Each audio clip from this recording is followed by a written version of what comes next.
Alright, so we have a killer robotic Santa Claus in this one. It's a Shudder original. It's called Christmas Bloody Christmas. And, yeah, I mean, it's directed, written by Joe Begos. I guess he did the movie called Bliss, which I haven't seen. He did another movie, I forget what it's called, FWO or FWO. Never saw that. But this, I will say, I did not mind. It does have a bit of elements of the Terminator for sure, especially in the third act. I mean, this thing, the acting in this is really decent to good. The story pretty much is it's Christmas Eve, and Tori, who's like this rebellious young lady, who has a buddy at, I guess she works at like a DJ booth, video store type place. I miss those. Blockbuster type place. Pretty much her and her friend, I forget his name, but I didn't mind her friend that worked there, her co-worker. But pretty much she wants to get drunk, wants to meet up with this guy off a tender, but her co-worker friend, I want to say his name's Andy.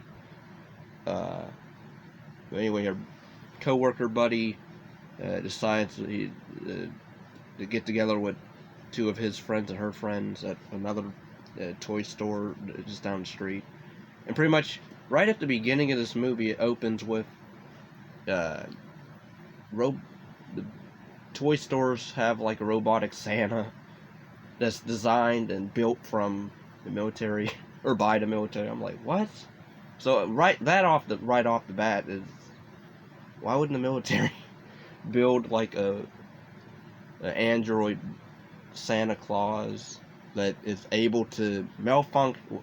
Granted, they couldn't tell if it malfunctions, but even when it malfunctions, it has the instinct to automatically start killing people. Like, that part was a bit odd, like the way they just announced that at the beginning. Oh, it's so-and-so Bonkers, I believe is the name of the company or whatever that designed it or something. Or it's called Santa Claus Bunkers, or Bunker Santa Claus or something. But yeah, she wants to have fun, because I guess she hates Christmas pretty much. She's like she's like a tomboy pretty much. She was a cute chick. Wouldn't mind hanging out with her. She has pretty good taste in movies she likes. Pet Sematary Part 2. Child's Play 2, I wasn't, she's like, that's one of the better, I think, Part 30 and Bride are my favorite, whatever. Anyway, the Santa Claus goes haywire, kills two of her friends in the toy store when they're banging. We get some decent kills on screen, actually, like, very good gore in this.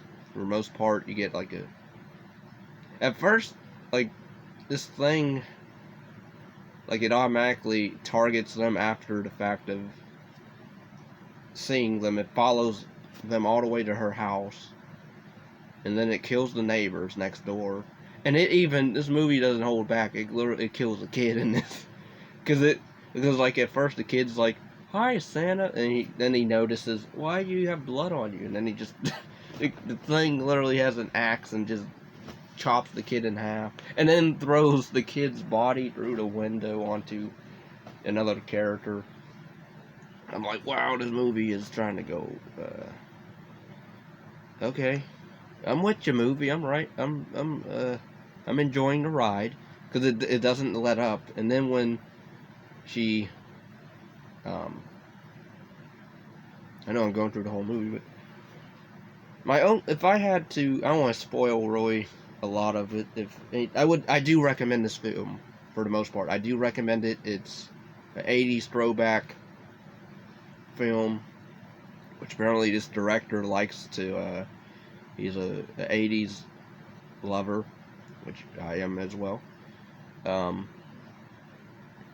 yeah, I will say my drawbacks of the film, if I had to take any away, the dialogue. And it's like, I wonder if, did this guy get influenced by Rob Zombie's, dialogue? Because a lot of the dialogue in this film, early on, I was like, even at the beginning, like, we meet the two leads, but really, like, I like their dynamic, like the language in this film. I was noticing like a lot of F-bombs. I'm like, did Rob Zombie have a hand in co-writing or ghost-writing in this? Because, like, literally, is this guy a fan of Rob Zombie? Because, like, the dialogue in this, like, and even like the scene where the two, I wanted this has nothing really to do with the movie, but more of I guess, and just a question. The girl Tori and her co-worker guy, I believe his name's Andy. I want to say Andy, so I'm gonna call him Andy. The co-worker Andy character. At one point, they go to her house. They're having a lot of couple drinks, more drinks. They talk. They start to bang. They go to her bedroom, and right off the bat, like, I love how he goes down, like, goes to Bushtown, and after the fact that he's done doing that,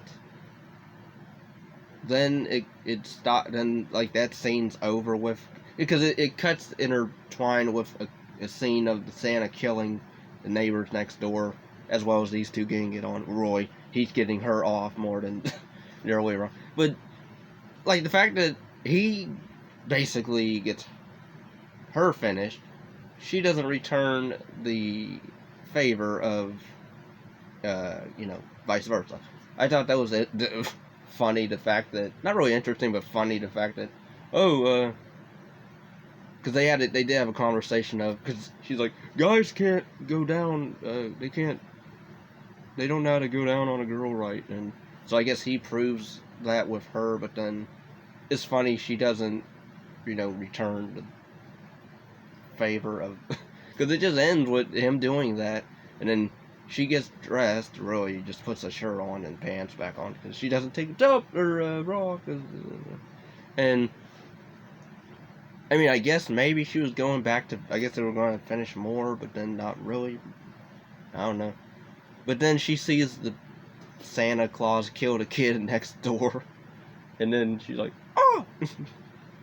And that's when, also there was a funny scene where it's not really funny, but her sister is also home, but they're in, like, the other part of the house, which at first, I could have swore she said they were home, but then I love how she's blasting this music, rock music or whatever, and, they're just they're like just a hallway down, and they don't hear this. I guess they're heavy sleepers in this house. But I guess she doesn't like the boyfriend, apparently, her sister's boyfriend, because like, when the Santa tries to get in the house, they're like trying to be quiet, and he's being loud, like, what's going on? Here, I got the keys, and they're like, shut up. And he's like, I even want to come here anyway. And then he like talks all loud and has an attitude. So there is some humor in this, but very mild humor.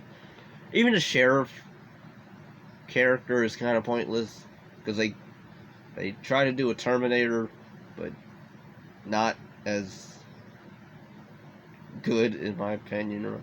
And granted, I'm not even a big fan of the Terminator franchise, but that police scene, with what I remember hearing, was decent. I remember bits and pieces of it. I need to watch it on a clip of it or two. But, yeah, this one, she gets blamed for the murders at the house because they don't believe her, but and then when and this Santa robot, and and some people might find this movie goofy or corny because it's Terminator meets Deadly Night, or Silent Night, Deadly Night meets Terminator, and you know, I liked it overall. I would watch it again. I highly recommend it because it does have a lot of good spots in it, and the acting is pretty good from the lead actress, what she's given to do. It's edited fine. I would say she's likable enough.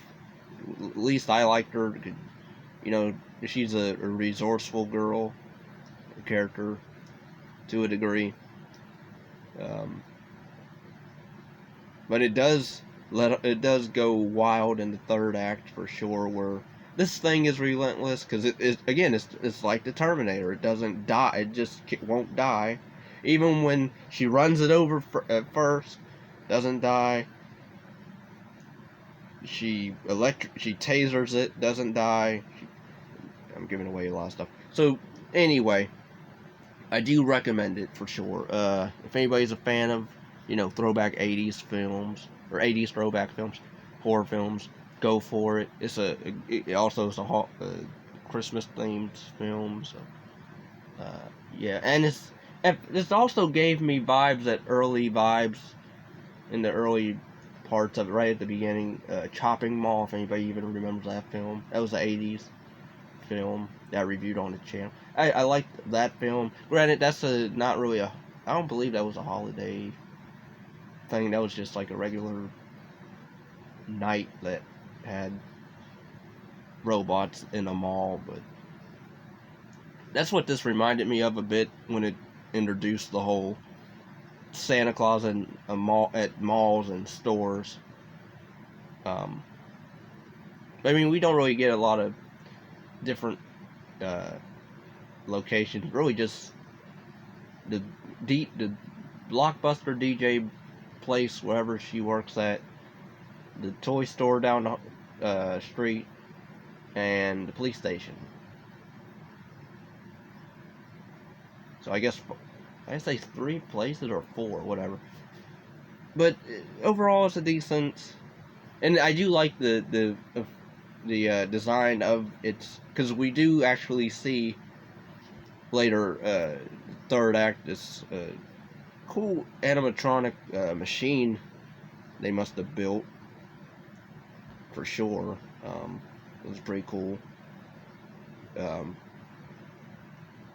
yeah, overall, I dig it. I give it it's one of the better films of 2022, closing out. So yeah, give this video a like, thumbs up, subscribe, comment down below if you've seen the movie. What are your thoughts on it? And yeah.